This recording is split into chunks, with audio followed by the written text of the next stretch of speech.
काय का सर्वे? सबसे बड़ा सर्वे शिवराज सिंह चौहान भारतीय जनता पार्टी भारी बहुमत से जीत रही। सीएम शिवराज का ये एक लाइन का जवाब अपने आप में बहुत कुछ कह गया। एक बार फिर सीएम शिवराज सिंह चौहान उसी ऊर्जा और आत्मविश्वास से भरे नजर आए जब उनसे कांग्रेस के चुनावी सर्वे को लेकर सवाल पूछा गया। चुनाव से पहले जमीनी पकड़ को समझने और टिकटों के समीकरण को लेकर दोनों पार्टियां सर्वे की मदद ले रही हैं। लेकिन कल, आज और कल हर दौर के सर्वे को लेकर प्रदेश के 4 बार के सीएम यही कहते नजर आए कि सबसे बड़ा सर्वे शिवराज सिंह चौहान है। क्या कहेंगे सर्वे को लेकर? मध्य प्रदेश विधानसभा चुनाव, उसके पहले सर्वे रिपोर्टें जो आ रही हैं। काय का सर्वे? सबसे बड़ा सर्वे शिवराज सिंह चौहान भारतीय जनता पार्टी भारी बहुमत से जीत रही। काय का सर्वे? सबसे बड़ा सर्वे शिवराज सिंह चौहान भारतीय जनता पार्टी भारी बहुमत से जीत रही। चाहे राहुल गांधी का 150 सीटों पर जीतने का दावा हो या फिर कोई और मौका, हर बार सीएम अब की बार 200 पार का नारा दोहराते नजर आए। बालाघाट से चुनावी कैंपेन लॉन्च करने के दौरान भी जब अमित शाह नहीं पहुंच पाए थे, तब भी सीएम ने चुनावी शंखनाद के साथ रिचार्ज किया था। लेकिन सर्वे को लेकर सिर्फ सीएम ही आश्वस्त नहीं है। पीसीसी चीफ और पूर्व सीएम कमलनाथ को लेकर दिग्विजय सिंह भी यही कहते नजर आए थे कि कांग्रेस में कमलनाथ का सर्वे ही सर्वे सर्वा है। तो हमने तो कह दिया कि हमारे कमलनाथ जी सर्वे सर्वा, उनका जो सर्वे है वो पत्थर की लकीर है भैया, उसी के हिसाब से टिकट मिलेगा। किसी और के पास जाने की जरूरत नहीं, हमारे कोई बस का काम नहीं है, सर्वे से ही सारा काम होगा। यकीनन 2023 चुनाव में सर्वे ही सबसे बड़ा बेस होगा, जिसके आधार पर बीजेपी और कांग्रेस कई बड़े फैसले लेने वाली है। लेकिन नेताओं की बयानबाजी बता रही है कि उनकी सियासी पारी हवा के बदलते रुख को पढ़कर बदलने का मादा भी रखती है। बंसल न्यूज के सवाल नंबर 1, क्या सीएम शिवराज जीत का प्लान तैयार कर चुके हैं? सवाल नंबर 2, क्या सीएम शिवराज निजी तौर पर भी सर्वे करा रहे हैं? सवाल नंबर 3, क्या इंटरनल सर्वे पर दोनों पार्टियों की डिपेंडेंसी बढ़ी है? नमस्कार, मैं हूं शरद द्विवेदी और हमारा आज का मुद्दा है सर्वे ही सर्वे सर्वा। आखिर किसका सर्वे सर्वे सर्वा होता है? सब हमने तो अनादिकाल से एक ही बात सुनी है और एक ही बात सत्य भी प्रतीत होती है, जो अनादिकाल तक सत्य रहेगी। वो बात यह है कि जो जीतता है वो सिकंदर तो होता ही है, लेकिन वो सिकंदर हो या पोरस हो, उसके पीछे का इतिहास आप देखेंगे तो उसकी अथक अटूट मेहनत निश्चित तौर पर एक बहुत बड़ा अंतर पैदा कर देती है।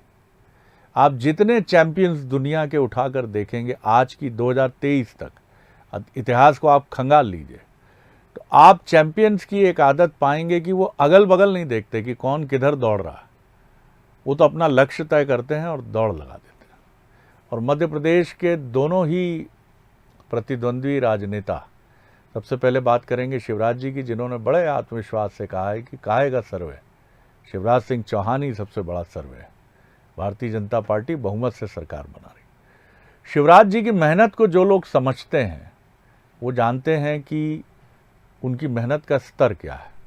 शायद ही कोई दिन उनका भोपाल में गुजरता होगा, नहीं तो 16 से 17 घंटे 18 घंटे काम करना सामान्य प्रक्रिया का हिस्सा है। और जो लोग उनकी दिनचर्या को भी समझते हैं, उन्हें मालूम है कि देर रात 2 बजे तक मीटिंग लेने के बाद सुबह 5:45 बजे वो अपने दोनों अंगूठे पैर के योगाभ्यास के दौरान उनको स्ट्रेच करते रहते हैं और अपने दैनंदिन के क्रम में जुट जाते हैं। जाहिर तौर पर फिट हैं, इसीलिए 16-17 घंटे काम की उनकी शैली है। आपने उनका वज़न बढ़ते नहीं देखा होगा, कभी उनकी डबल चिन नहीं देखी होगी, कभी आपने उनके चेहरे पर वो लालिमा निश्चिंतता की नहीं देखी होगी कि अब सब कुछ हो गया। जबकि 4 बार के मुख्यमंत्री हैं। कमलनाथ जी की तरफ आइए, शिवराज जी के भीतर जहां काम को लेकर एक बहुत ज़्यादा पैशन दिखता है, कमलनाथ जी ठहरे हुए जरूर दिखते हैं, लेकिन उनकी बेचैन आंखें हमेशा कहती रहती हैं काम करना है, काम करना है। ये मीटिंग हो गई, आपका सर्वे कहाँ है, क्या कर रहे हैं आप यहाँ, अरे भाई आपको क्षेत्र में होना चाहिए। ये दोनों नेताओं की शैली बताती है यंग जनरेशन के लिए, चाहे वो बीजेपी की हो कांग्रेस की हो, कि साहब बिना मेहनत के अगर आप कोई चीज़ हासिल करते भी हैं तो वो वनडे वंडर ही होती है साहब, कब आपके हाथ से निकल जाती है पता नहीं चलता है। आज कौन होगा सर्वे सर्वा, सर्वे और क्या सर्वे से ज़्यादा गारंटी चेहरे की है, आज इसी पर हम बात करेंगे। जो मेहमान हमारे साथ हैं उनसे मिल लीजिए। हमारे साथ हैं योगेश यादव जी, सीनियर लीडर हैं कांग्रेस के, सेवा दल के प्रदेश अध्यक्ष हैं कांग्रेस के लिए, बहुत स्वागत करता हूं उनका। डॉक्टर हितेश वाजपेयी हैं, पूर्व अध्यक्ष हैं नागरिक आपूर्ति निगम के, चुनावी रणनीति को समझते हैं और उसके रणनीतिकार भी हैं, उनका बहुत स्वागत है। मनोज सैनी जी हैं, एग्जीक्यूटिव एडिटर। मनोज, पहली टिप्पणी आपकी, फिर हम आगे बढ़ते हैं जी। बिल्कुल शरद जी, अब तो सर्वे ही सर्वे सर्वा होता है, लेकिन शिवराज जी का ये कहना, आपने बहुत बातें कह दी है, लेकिन बिल्कुल सच है कि शिवराज ही सर्वे सर्वा है। वो सर्वे सर्वा ना, उन्होंने शब्द हटा दिया, ये दिग्विजय सिंह जी ने कहा था, उन्होंने कहा शिवराज ही सर्वे है। सर्वे इसलिए है कि 18 साल का एक लंबा अनुभव मुख्यमंत्री रहते हुए, तो मुझे लगता है वो एक एक चप्पे चप्पे से वाकिफ है, एक एक कार्यकर्ता से वाकिफ है। उससे पहले संगठन की जिम्मेदारी निभाना, तमाम वरिष्ठ नेताओं के बीच में रहना, तो उन्हें वो सब कुछ पता है। तो भले सर्वे अपनी जगह होते रहे, लेकिन शिवराज जी का अपने सर्वे होता है, हो रहा है। उनके पास जो जानकारी है, कई बार वो मंत्रियों की क्लास लेते देखे गए हैं। और कल भी जब कोर कमेटी की बैठक होगी, तो अब ये भी कह दिया गया है कि जो मंत्री पहुंचेंगे उनसे फिर एक बार चर्चा होने वाली। तो ये आधार क्या होगा, ये सर्वे होगा कि आपको जो टास्क दिया गया था वो आप कर पाए कि नहीं कर पाए। एक बैठक दिल्ली में भी चल रही है, खबरें ये है कि ये बैठक लेट नाइट तक चलेगी, आज डिनर भी वहाँ होना है, प्रधानमंत्री भी बात करने वाले अपने मंत्रियों से। एक बैठक सर्वे पर ही कमलनाथ के बंगले पर चल रही है, जिसमें केसी वेणुगोपाल पहुंचे हुए हैं, वहाँ भी फीडबैक रखा गया, सर्वे रखा गया। तो निश्चित रूप से सबका अपने सर्वे चल रहा है, लेकिन जो कप्तान होता है वो यदि ऊर्जा से लवरेज है, तो उसका जो भी सामने वाला कार्यकर्ता है या उसकी टीम है, उसको ऊर्जा मिल जाती है। और ये दोनों ही तरफ से प्रयास किए जा रहे हैं, चाहे शिवराज जी हो या कमलनाथ जी। बिल्कुल, और मेहनत करने वाले की कभी हार नहीं होती, और यही वजह है कि ये कविता जो है हमेशा प्रेरित करती है कि नतीजों पर निगाह नहीं होनी चाहिए, एफर्ट्स पे जो निगाह होती है वो आपके पंखों में और ऊंची उड़ान भरने की ताकत भरती है। योगेश जी इसको और बेहतर समझेंगे, डॉक्टर हितेश वाजपेयी भी, ये दोनों जो गुरुजी हैं, प्रणाम है इनको, और दोनों गुरुजी अध्ययनशील हैं और न सिर्फ पढ़ते हैं बल्कि लिखते भी हैं। योगेश जी, पहली टिप्पणी आपकी, एक मेहनतकश और एक बहुत ही सीजन लीडर आपके यहाँ है, नाम है कमलनाथ। वो बड़ा संयोग है कि कमल को कड़ी टक्कर देते हैं कमलनाथ, और कमल भी बड़ी रिस्पेक्ट से देखता है कमलनाथ को। पहली टिप्पणी आपकी, शिवराज जी की टिप्पणी पर भी आपकी प्रतिक्रिया कि शिवराज ही सबसे बड़ा सर्वे हैं। आपके यहाँ दिग्विजय सिंह कहते हैं जो सर्वे है कमलनाथ जी का भैया वही सर्वे सर्वा है, क्या कहेंगे? देखिए शरद जी, आप बात कही कि कर्म ही सर्व है और कर्मशील नहीं हुई। मैं समझता हूं कि हम लोग इस सूत्र वाक्य का ही पालन करें कि हम कितने कर्मशील हैं, कितने प्रतिबद्ध हैं, और अपने कर्म के प्रति हमारी कितनी सच्चाई और पवित्रता है। सब कुछ इसी बात पर निर्भर करता है। और सबके अपने अपने कयास होते हैं, अनुमान होते हैं, आत्म अनुभव होता है। मैं जहां तक मानता हूं कि शिवराज सिंह जी का अपना व्यक्तिगत विश्वास होगा। अब इसको क्लासिफाई तो हम नहीं कर सकते कि वो आत्मविश्वास है या अति आत्मविश्वास है, ये एक इतर विषय है। लेकिन जहां तक कांग्रेस की मैं बात करूंगा, तो कांग्रेस ने अभिनव प्रयोग किए हैं और संभवतः ये पहली बार हुआ है, और हम इसमें बहुत ज्यादा आशान्वित भी हैं और प्रफुल्लित भी हैं कि जो होना चाहिए था वो अब हो रहा है, और बहुत गंभीरता से हो रहा है। क्योंकि सर्वे से आपका एक क्षण का प्यूरिफाई निकल कर आता है कि वास्तव में है क्या। इससे पहले मैं बिल्कुल स्वीकार करूंगा, इस टीवी चैनल पर स्वीकार करूंगा कि 2018 में हमने 5-7 सीट से बहुमत प्राप्त किया, लेकिन मैंने जितना भी अध्ययन किया उससे ये पता चला कि हम 150 से ज्यादा प्राप्त कर लेते यदि गुटबाजी, यदि महाराजा और उनका क्षेत्र छतपा नहीं होते, कई क्षेत्रों के बटी हुई कांग्रेस नहीं होती कि इस क्षेत्र में इस व्यक्ति का ही डंका बजेगा और टिकट इन्हीं के नाम से दिया जाएगा, भैया के पट्टे ही यहाँ पर लड़ेंगे। यदि ये बात नहीं होती तो हम 150 क्रॉस कर जाते। आज हमारी स्वीकारोक्ति इसलिए है कि हमने उस गलती को स्वीकार किया है और सर्वे को ही सर्वे सर्वा माना है। यदि हम सर्वे के अंतर्गत चलते हैं, और जैसा कि कमलनाथ जी का जो मैं देख रहा हूं कि एक राजनेता के अंदर कितनी गंभीरता है, ना कोई पूर्वाग्रह, ना कोई किसी के प्रति दुराभाव, ना किसी के प्रति प्रेमाभाव, उनका एक सीधा सपाट और निश्चल पवित्र भाव से कि विनिंग कैंडिडेट को हम टिकट देंगे, ना तेरा ना मेरा, ना ये मेरा पट्टा है ना उसका पट्टा। और ये कांग्रेस में बहुत आवश्यक था, जो पहले होता नहीं रहा है, मैं स्वीकार करूंगा। 45 सालों के वर्षों में मैंने कई बार देखा, कई बार हम लोग को महसूस हुआ था, मुझे स्वयं महसूस हुआ था कि यदि ये टिकट यहाँ पर नहीं होता, दूसरा कैंडिडेट होता यहाँ पर, तो हम चुनाव जीत जाते। अच्छा, उसमें व्यक्तिगत नहीं हारता, ये बात हमने कमलनाथ जी को भी कही है कि सिर्फ एक व्यक्ति हार कर ये नहीं कहता कि मैं हार गया हूं। अरे कांग्रेस हार जाती है उस जगह से, तो कांग्रेस का हारना उस व्यक्ति के हारने से ज्यादा महत्वपूर्ण होता है। वो व्यक्ति हार गया, ठीक है साहब, हम हारे हुए विधायक हो गए, वो बहुत महत्वपूर्ण उपलब्धि नहीं। महत्वपूर्ण बात यह रहती है कि हम एक सीट चूक जाते हैं। इस मामले में कदम दर कदम कमलनाथ जी आगे बढ़ रहे हैं। शिवराज सिंह जी का व्यक्तिगत सर्वे है, जो भी मुझे नहीं कहना चाहिए, लेकिन मैं इतना जरूर कहूंगा कि पहले भी कहा है उन्होंने कि 200 के पास, अभी भी वो कुछ देख रहे हैं। आप क्या देख रहे हैं ईश्वर जाने। और यदि मुझे नहीं कहना चाहिए, कहीं ना कहीं से ये वाक्य आत्म केंद्रित राजनीति का वाक्य है। इसका अर्थ ये भी तो निकलता है कि शायद वो आसपास नहीं देख पा रहे हैं, या आसपास के अपने नेताओं को नहीं दिखवाना चाहते हैं कि आप हस्तक्षेप ना करें। जो भी होगी, ये भारतीय जनता पार्टी की आंतरिक राजनीति होगी। हम तो इतना जानते हैं कि कांग्रेस जो भी होगा वो सर्वे के आधार पर होगा। डॉक्टर हितेश वाजपेयी, आप किस तरह देखते हैं मुख्यमंत्री जी के इस आत्मविश्वास को, जिसको विपक्ष अपने अंदाज में देख रहा है, जो उसका अधिकार है, और अब कैप्टन्स जो हैं एक निर्णायक बॉडी लैंग्वेज के साथ सामने आ रहे हैं, और निश्चित तौर पर मैं इसको एक चुनावी रणनीति का भी अहम हिस्सा मानता हूं कि ये दावा करना उनका अधिकार भी है, क्योंकि अपनी टीम को एक पॉजिटिव बॉडी लैंग्वेज के साथ सामने लाना, और उसका कैप्टन ही अगर एक एटीट्यूड शो नहीं करेगा, टशन नहीं दिखाएगा, तो फिर कई बार चुनौतियां भी होती हैं। जी देखिए शरद जी, पहले तो आपको बहुत बधाई हो कि गुरु पूर्णिमा के दिन आपने एक यक्ष प्रश्न को दर्शकों के बीच रखा है। धन्यवाद। जो न केवल राजनीतिक रूप से, अपितु पेरेंट्स को, उनके बच्चे जो एग्जाम्स की तैयारी कर रहे हैं उसके लिए भी, और जो वाकई में ऐसे युवा साथी सुन रहे हैं कॉम्पिटिटिव एग्जाम की तैयारी करते हैं, उनको भी इसमें तो सूत्र निकलेगा कि अनुभव और तकनीक। हम सर्वे को तकनीक ले लेते हैं, जो सेफोलॉजी हो गई या सर्वे हो गया, वो तकनीक पे आधारित एक प्रक्रिया हो गई। तो दोनों में महत्वपूर्ण क्या, तो जब भी दोनों में चुनना हो तो ऐसा कहा जाता है कि अनुभव जो होता है वो गलतियां नहीं करता है, तकनीक में त्रुटियां हो सकती हैं। ऐसा बुजुर्गों ने और जो सीनियर लोग हैं उन्होंने कहा है, जिसको हमेशा ध्यान रखना चाहिए।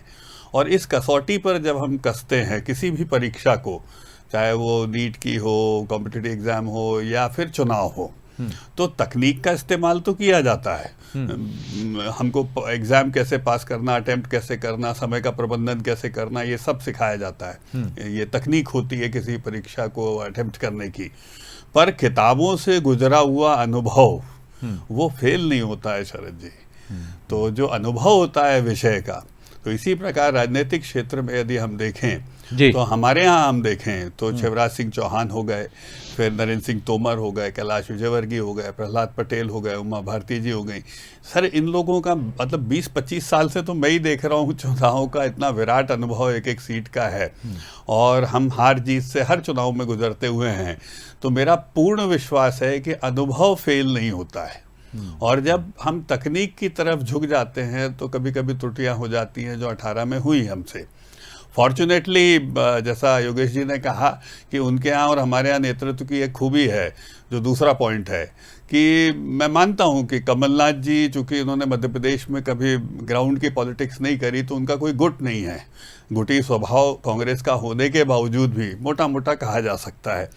हमारे यहाँ पर चूंकि कैडर बेस्ड है, तो शिवराज जी भी हमारे यहाँ एक ऐसे नेता जिनका कोई गुट नहीं है, आप भी बहुत अच्छे से जानते हैं। तो इसलिए गुटी आग्रह से दोनों नेता मुक्त रहे। राजनीतिक पंडितों के लिए आपने एक अच्छा सब्जेक्ट दिया है। हाँ सर, इस मामले में मैं दोनों को बराबर ही अंक दे सकता हूँ, लेकिन अनुभव में शरद जी आप मान के चलना कि शिवराज जी के अंक ज्यादा हैं।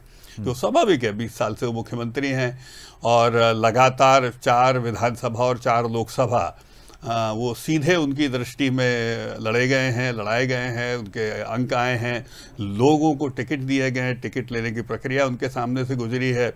और फॉर्चुनेटली कमलनाथ जी केवल 18 से हम मान सकते हैं, 18 और 19 का चुनाव जो रहा वो उनके नेतृत्व में कांग्रेस ने लड़ा है, ग्राउंड पे, तो इसमें उनको ज़्यादा अंक मिलेंगे। चलिए, और तीसरी बात जो बहुत महत्वपूर्ण है जी। कि हमारा सबका विश्वास, देखिए उनकी छवि को लेकर यदि हम चलें तो ये बात सही है कि जो शिवराज जी की मुस्कान है, शिवराज जी का कॉन्फिडेंस जो है, वो 20 साल के एक ऐसे मुख्यमंत्री की छवि का भी कॉन्फिडेंस है शरद जी, कि जिनके खिलाफ बोलने के पहले कई बार सोचना पड़ता है। तो ये अच्छी बात है। तो मुझे लगता है रोचक चुनाव रहेगा, लेकिन हाँ, कुछ अंक तो हमको ज़्यादा आपको देने ही पड़ेंगे। ये आपका अधिकार है। और दोनों नेताओं को अगर हम देखते हैं तो आपको सोचना तो पड़ेगा। और दोनों के साथ मनोज जी, एक बड़ी दिलचस्प बात ये भी है कि आमतौर पर लोग राजनीति में बहुत अपने को आगे रखकर किसी पद के लिए, ख़ासतौर से मुख्यमंत्री पद के लिए आगे रखकर प्रयास करते हुए नज़र आते हैं।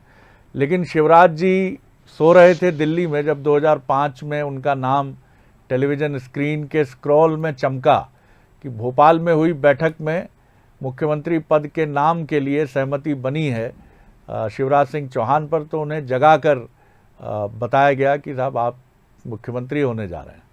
कमलनाथ जी के बारे में कहा जाता है कि 93 में मुख्यमंत्री बनाया उन्होंने दिग्विजय सिंह जी को, और उसके बाद 93 से लेकर 18 तक नाम बराबर रहा, लेकिन उन्होंने कभी एक व्यग्रता नहीं दिखाई। तो दोनों नेताओं में बहुत धैर्य है, दोनों नेताओं की परिश्रमशीलता अंतर है। एक बहुत सामान्य परिवार से हैं, एक बहुत ही एग्जीक्यूटिव ब्रांड से हैं, लेकिन ये होता है, इससे किसी के नंबर घट बढ़ नहीं सकते। दोनों के व्यक्तित्व की तुलना करें अगर आप, तो किस तरह से देखते हैं? शिवराज जी का बिल्कुल मुख्तलिफ अंदाज है, पार्टी मैन है, वो कोई चीज़ नहीं थोपते अपना निर्णय। उनके प्रिय व्यक्ति को भी टिकट मत दीजिए तो वो हाथ जोड़ के बिना, पार्टी का निर्णय है, शिरोधार्य है। कमलनाथ जी अटक जाएंगे, अड़ जाएंगे, पूरी पार्टी माफ़ कीजिएगा एक तरफ भी हो जाएगी, वो कहेंगे नहीं मैं चाहता हूं इसी व्यक्ति को दिया। और दोनों के फायदे भी हैं और कई बार चुनौतियां भी हैं। जी देखिए, शिवराज जी अपने कर्मों यानी कामों की बदौलत बताने का प्रयास करते हैं, बल्कि बताना ही नहीं पड़ता। आप और हम सब सोचने को मजबूर हो जाते हैं कि वो 18 घंटे मेहनत करने वाले व्यक्ति है, तो जो भी उनके सामने होगा वो ये मानेगा कि हाँ शिवराज जी मुझसे ज़्यादा मेहनत करते हैं। कमलनाथ जी को बताने की ज़रूरत नहीं है। कमलनाथ एक ऐसे नेता है, यदि 2018 से लेकर अभी तक हम देखें, और इसीलिए शरद जी कांग्रेस आज एकजुटता के साथ एक मंच पर खड़ी है, उसका पूरा श्रेय जाता है कमलनाथ को। एक ऐसा चेहरा जिसका कोई मुखालफत नहीं कर सकता, वो इतने वरिष्ठ लीडर है। तो ये दोनों का अलग अंदाज है, लेकिन इस अंदाज में भी मेहनत का अपनी जगह काम होता ही है, स्वाभाविक है। हमने देखा कि आपने भी कहा कि जो ज़्यादा मेहनत करेगा, जो जीता वही सिकंदर होता है, तो उसकी तरफ तो हमेशा शिवराज जी कभी हिले नहीं है। उस दौर में भी जब सरकार नहीं बनी तो लगातार वो कई ऐसे दौरे पर निकल पड़े थे, हमने देखा था। सरकार नहीं थी लेकिन तैयारियां शुरू कर दी थी। तो ये शिवराज जी की एक अलग पहचान है। और पिछली बार 2018 में शिवराज जी को भी लगता है, देखिए सर्वे की बात इसलिए भी आ रही है कि पिछली बार 2018 में कुछ गलतियां हुई भारतीय जनता पार्टी। ये भी बड़ी महत्वपूर्ण बात इस विश्लेषण में सामने आ रही है, हमारे दोनों राजनीतिक मेहमान भी सहमत होंगे कि जो गुटबाजी रोकने में कामयाब हो जाता है उसको बहुत फ्लाइंग कलर्स के साथ, बहुत अच्छे अंकों के साथ वो सामने आता है। बिल्कुल बिल्कुल, आप ठीक कह रहे हैं। और आप देखिए कि 2018 से दोनों पार्टियों ने सबक लिया है। मुझे लग रहा है शिवराज जी तो हमेशा कहते ही हैं कि जहां से जो सीखने को मिले उससे सीख लेना चाहिए। तो उन्होंने भी सीखा होगा कि जो टिकटें गल दी थी तो क्या इसके लिए और बेहतर सर्वे कराया जाए, इसीलिए वो कह रहे हैं कि शिवराज जी सर्वे है। और अधिकांश तौर पर जो मेरे पास जानकारी, कई सीटों की उन्होंने पर्सनली सर्वे भी कराया है, और उसको लेकर जो रिपोर्ट है अपने अलग अलग समय समय पर। और लाडली बहना का देखिए आप, पहले हम जब फील्ड में जा रहे थे तो चीजें अलग थी, और जैसे ही 1000 रुपए खाते में गया है तो लोगों के स्वर बदले, खासकर मतदाता का। वो ये कह रहा है कि हाँ मेरे अकाउंट में पैसा आ गया है। तो उसको लेकर भी मुझे लग रहा है शिवराज जी को कहीं ना कहीं एक ऊर्जा मिल रही होगी। बार बार जो सर्वे कहें या उनके पास जो लोग बता रहे होंगे तो उससे वो जरूर निश्चित रूप से ऊर्जा उनमें ज्यादा नजर आ रही है। लेकिन कांग्रेस भी कहीं कोई कसर नहीं छोड़ने वाली, क्योंकि आज की जो बैठक है बहुत महत्वपूर्ण है, उसके बाद कई निर्णय भी सामने आने वाले। योगेश जी, दोनों ही पार्टियां बहुत अलग तरीके से इस बार परिश्रम कर रही हैं, कोई भी जोखिम लेने के लिए तैयार नहीं। हमारी आपकी पार्टी के नेताओं से बात होती है तो यही उत्तर आता है सब अच्छा चल रहा है, लेकिन भैया बीजेपी कुछ भी कर सकती है, इसलिए अति आत्मविश्वास में नहीं आना। बीजेपी से हम बात करते हैं तो वहाँ भी यही मैसेज रहता, अरे साहब 2018 में गच्चा खा गए हैं, अब की बार तो छाछ भी फूक फूक कर पिएंगे, कोई कोताही नहीं बरतेंगे। अभी हमारे यहाँ भी बहुत सारी चीज़ें हैं जिनको दुरुस्त करना है। तो ऐसे में लड़ाई टफ से टफेस्ट होती चली जा रही है। जी योगेश जी। शरद जी, मैं इस बात को स्वीकार करता हूं, निश्चय ही हमारे सभी नेता ये बात जरूर कहते हैं कि हमें अच्छा लग रहा है, हमारे को पॉजिटिव संकेत सिम्टम्स मिल रहे हैं, लेकिन उसके बाद भी हम अति आत्मविश्वास में नहीं है। कमलनाथ जी के व्यक्तित्व का जहां तक सवाल है, तो मैंने उनमें अनुभव की एक ऐसी गंभीरता देखी है कि कार्यशैली की प्रौढ़ता है उनमें, उम्र की प्रौढ़ता नहीं, कि कार्य किस ढंग से संपादित किया जाना चाहिए, किस तरीके से। और सबसे बड़ी बात है कि उनका जो कद है राजनीति में, राष्ट्रव्यापी कद में रहे हैं और देश की राजनीति में और प्रशासन में उनकी एक अहम भूमिका रही है। भारत को मजबूती प्रदान करने में उनके बहुत निर्माण कार्य में भी उनका एक प्रशासनिक अनुभव है। लेकिन उसके बाद भी मैंने कमलनाथ जी की शैली में डाउन टू अर्थ का एक ऐसा व्यक्ति देखा जो राजनेता की विशेषता होना चाहिए। उनके लिए यदि वर्षों से कायम कोई बड़ा नेता महत्वपूर्ण है, तो उनके लिए बूथ और ब्लॉक स्तर पर आया हुआ एक कार्यकर्ता भी उतना महत्वपूर्ण है। और यदि वो उनको क्रॉस करता है बूथ स्तर का कार्यकर्ता कि नहीं सर, असली बात यह है, तो उसको स्वीकार करते हैं और मीटिंग में भी कहते हैं। और यही बात दिग्विजय सिंह जी भी में मैंने देखा। और सबसे बड़ी बात हो रही है, जो बहुत ही अच्छा लग रहा है, हम जैसे कार्यकर्ताओं को बहुत अच्छा लगता है, सुनकर अच्छा लगता है, कि जब कमलनाथ जी, दिग्विजय सिंह जी या सुरेश पचौरी जी, डॉक्टर गोविंद सिंह जी, अरुण यादव जी और हमारे जितने भी नेता है, सज्जन सिंह वर्मा जी, जो भी कहीं पर होते हैं कि भैया टिकट आपको दिलवाना है, तो एक शब्द में सारा वाक्य समाप्त हो जाता है। और बहुत अच्छा लगता है कि साहब टिकट तो सर्वे के आधार पर होगा, मैं व्यक्तिगत रूप से टिकट नहीं दे सकता आपको। मेरे सामने एक शरद जी आखिरी बात है मेरी। जी जी जी मुझसे कहा गया, कल मंदसौर में मैंने कार्यशाला आयोजित की, वहां से कहा भाई सेवा दल का क्या कोटा है। मैंने कोई कोटा नहीं, सर्वे में जो सर्वश्रेष्ठ है, यदि वो सेवा दल का सैनिक भी यदि मजबूत है, अपना जनाधार वाला व्यक्ति है, उसको टिकट मिलेगा। और यदि इस हिसाब से टिकट मिलता है, तो मैं विश्वास के साथ कहता हूं शरद जी कि आप मानकर चलिए कि हम 150 का जो हमारा लक्ष्य उसको क्रॉस करेंगे। न खाता न बही, जो कमलनाथ जी तय करें वही सही, जो कभी नारा केसरी जी के लिए था, कमलनाथ जी की यही ताकत है। और शुभकामनाएं हैं इसके लिए उनको भी। और शिवराज जी की विनम्र मुस्कान उनकी ताकत है। जो पार्टी ने तय किया है वही मेरा निर्णय है, आगे बढ़ते हैं। लेकिन ऐसा नहीं है, ये चतुर और बेहद चतुर और बुद्धिमान राजनेता शिवराज सिंह चौहान, उनकी राजनीति की गहरी समझ, जैसा डॉक्टर वाजपेयी ने कहा, उसको कोई चैलेंज नहीं कर सकता। और जो लोग उसको अंडरस्टिमेट करते हैं वो खुद कई बार मुश्किलों में पड़ते हैं, चाहे वो विपक्ष के नेता हो या माफ़ कीजिएगा विद इन दी पार्टी भी हो। जी डॉक्टर शरद जी, मैं बिल्कुल यही कहना चाह रहा था कि शिवराज जी ने 2 फ्लैंक्स तय किए हैं। एक तो हो गया सर्वे, तकनीक, टिकट, जिसकी सारी बातचीत हो रही है, ये हो गई। आप इसको बहुत मैकेनिकल और टेक्निकल एक्सरसाइज मान लीजिए, बूथ विस्तार को जो हमने किया है, बहुत डिस्कशन हो चुका है। दूसरी ओर उन्होंने कहा, देखिए मतदाता जो होता है, आपका दर्शक जो होता है, वो जानना चाहता है उसको क्या मिलेगा। तो जैसे आपने जिक्र किया, लाडली महीना 1.25 करोड़ लोगों को, महिलाओं को मिल रहा है, 70 लाख किसानों को 1000 रुपये महीना मिल रहा है। और ऐसे करते हुए, जैसे आज मैं आपको आज की डेट का बताऊं शरद जी, एक नई चीज ला रहा हूं। He is working day and night for deliverables and in trying to deliver it also. तो क्या है, 24 राज्यों के लगभग 35,000 नियुक्तियों के लिए सर आज रुझान आए हमारे पास। काय के लिए? सीखो कमाओ योजना में, इसको अप्रेंटिसशिप भी कह सकते हैं। इसमें 8,000 से 30,000 रुपए महीने तक मिलेंगे लोगों को, बच्चों को, जो उस कंपनियों में काम करेंगे, सीखेंगे भी, and they will be given an stipend भी मिलेगा उनको। तो आप देखिए, ये 35,000 युवा एब्जॉर्ब होंगे।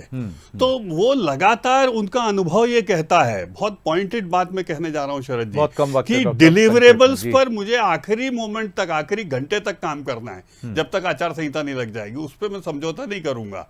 और वही दूसरी ओर तकनीक, टिकट डिस्ट्रीब्यूशन, सर्वे, इस पर तो हम लोग काम करेंगे ही करेंगे। तो मुझे लगता है हम बहुत परिपक्वता से आगे आने वाले चुनाव में उनके नेतृत्व में जाएंगे।